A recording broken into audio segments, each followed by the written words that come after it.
ঠিক আছে, আজকে দেখো একটা নতুন বিষয় যেটা সবার নলেজ থাকলে পরে কাজে লাগবে। যারা জানে তাদের জন্য না, যারা না জানে তাদের জন্য। তো বিষয়টা হলো আজকে ট্রান্সফরমার। বিষয়টা হলো আজকে ট্রান্সফরমার।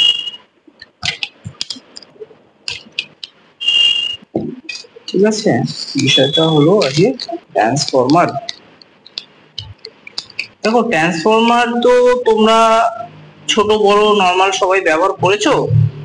আজকে দেখাবো ইউপিএস এর যে ট্রান্সফরমার হয় সেটাও তোমরা প্রয়োজন কিসে কিসে লাগাতে পারো, এর অ্যাম্পিয়ার কত সে ব্যাপারে দেখাবো।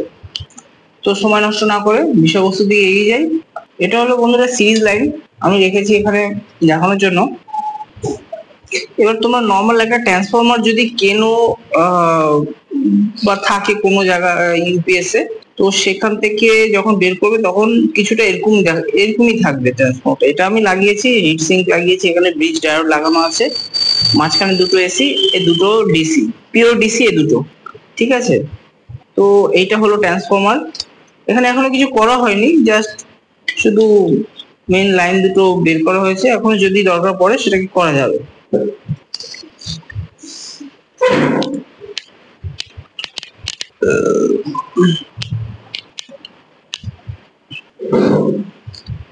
এইটা হচ্ছে যখন ইউপিএস এর মধ্যে থাকে ট্রান্সফরমারটা তখন কাজটা যেরকম হয়, এখন কিন্তু কাজটা কিন্তু সেরকম হবে না, একটু আলাদা হবে, অনেকটাই আলাদা হবে। একদিক দিয়ে এসি ইনপুট হবে আর একদিক দিয়ে ডিসি আউটপুট হবে। তো সেটাই দেখাচ্ছি, সময় নষ্ট না করে কাজের দিকে এগিয়ে যাই। এটা হচ্ছে সিরিজ লাইন। আর এই যে ইউপিএস এর যে চারখানা তোমাদের তার থাকবে, আমি যদি এটা এমনি লাগিয়েছি, চারখানা যে তোমাদের নর্মাল একটা ইউপিএস এর ট্রান্সফরমার যদি কেনো বা থাকে, সেটা তো চারখানা তার থাকবে। তো এর মধ্যে কালো তারটা সবসময় গ্রাউন্ড হবে, কমন হবে, এসির কমন হবে। আর তিনটে তারের মধ্যে একটা তার এসির সঙ্গে লাগবে। এবার ব্যাপারটা হচ্ছে কোন তারটা লাগবে। হ্যাঁ ঠিক শুনেছো, কোন তারটা লাগবে। এখানকার মধ্যে থেকে যদি তোমাদের ভুল কানেকশন হয়, এই ট্রান্সফরমারটা কিন্তু জ্বলতে সময় লাগবে না। 12 ভোল্ট দেবে, 12 ভোল্ট দেওয়ার সত্ত্বেও এই ট্রান্সফরমারটা কিন্তু জ্বলে যাবে। হ্যাঁ ঠিক শুনেছো, ট্রান্সফরমারটা কিন্তু জ্বলে যাবে। আর তখন বুঝতে পারবে যে আসলে যে লাইনটা করা তোমার ভুল হয়েছিল। আমারও এরকম একটা ট্রান্সফরমার জ্বলে গেছে, তো এখন আমি সেটা বুঝতে পেরেছি যে আমারও লাইনটা করা একটা ভুল হয়েছিল, যেটা তোমাদের এখন দেখাবো। এইটা হচ্ছে একটা কমন ধরি এটাকে। ঠিক আছে, এটাকে একটা কমন ধরে নি, জয়েন্ট করে দিলাম এসি। এই দেখতে পাচ্ছ এসি, এটা একটা জয়েন্ট করেছি। এইবার আর কিছু জয়েন্ট করিনি।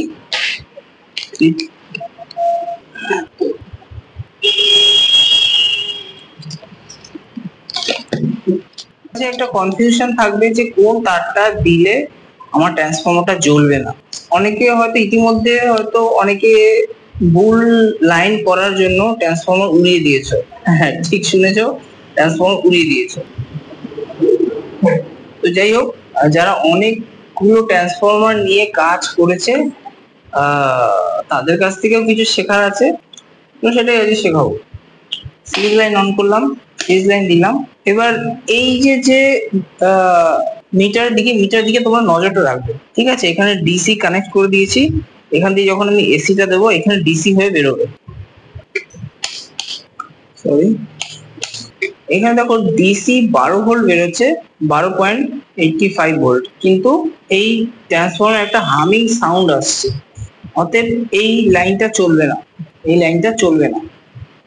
এবার এই হলুদটা হালকা একটা হামিং সাউন্ড আসছে, এটাতেও কিন্তু 12.57-59 ভোল্ট আসছে, এটাও চলবে না। দেখো এটাতে কিন্তু হামিং সাউন্ড দিচ্ছে না, এই সবুজটা কিন্তু হামিং সাউন্ড দিচ্ছে না, কিন্তু ভোল্টেজ আসছে। আর একটা জিনিস দেখো, লাইটে কিন্তু কোনো রেজিস্ট্যান্স নেই।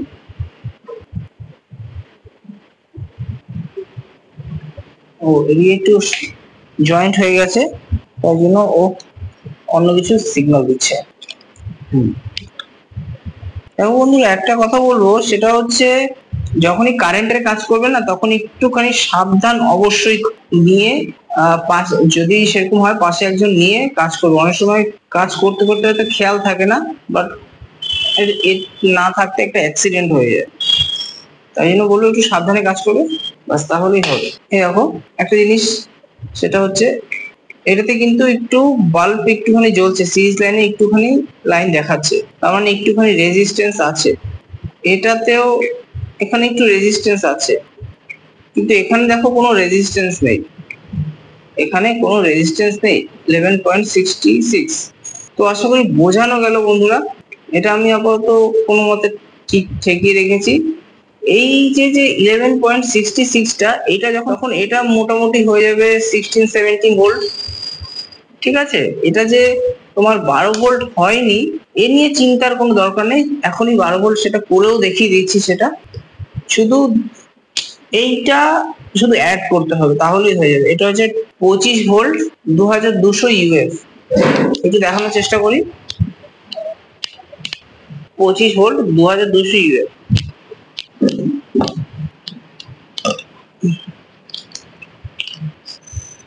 সিজন অফ করা আছে। তো এবার মেন যেটা আমরা পেলাম সেটা হচ্ছে সবুজ আর কালো লাইনটা। সবুজ আর কালো লাইনটার সাথে জয়েন করে দিলাম, জয়েন করে। আর এই দুটো আলাদা রাখবে সবসময়। সরি, এই দুটোকে আলাদা রাখলাম। এইবার দেখাই আর একটা জিনিস, সেটা হলো যারা কনফিউশনে ছিলে যে 12 ভোল্ট আসছে না, এটা 11.68-66 ভোল্ট আসছে, 11.56 ভোল্ট আসছে। এবার এইটা যখনই ফিল্টারটা অ্যাড করা হবে না, সেই ভোল্টেজটা কিন্তু সেটা থাকবে না, সেটা কমসে কম তোমার 16-17 ভোল্ট হয়ে যাবে। দেখাচ্ছি সেটা। এইটা হচ্ছে মাইনাস, এইটা হচ্ছে এই ট্রান্সফরমারের আউটপুটের মাইনাসটা, মাইনাসের লাইনটা হচ্ছে এইটা, মাইনাসের লাইনটা হচ্ছে এইটা, আর প্লাসের লাইনটা হচ্ছে এইটা, প্লাসের লাইনটা হচ্ছে এইটা। তো জয়েন যখন করে দিলাম, এটাকে চেকের জন্য দিয়ে দিই, প্লাস এইটা মাইনাস এইটা। এইবার দেখো বন্ধুরা, ভোল্টেজ কিন্তু 17.42 ভোল্টেজ আছে, 17.36, 17.35। এইটা দেখে তোমরা কনফিউশন হওয়ার কোনো দরকার নাই যে এটা 17 ভোল্ট আছে। এটা কিন্তু তোমাদের 12 ভোল্ট, ঠিক আছে। এটা কিন্তু 12 ভোল্টই আছে, ঠিক আছে।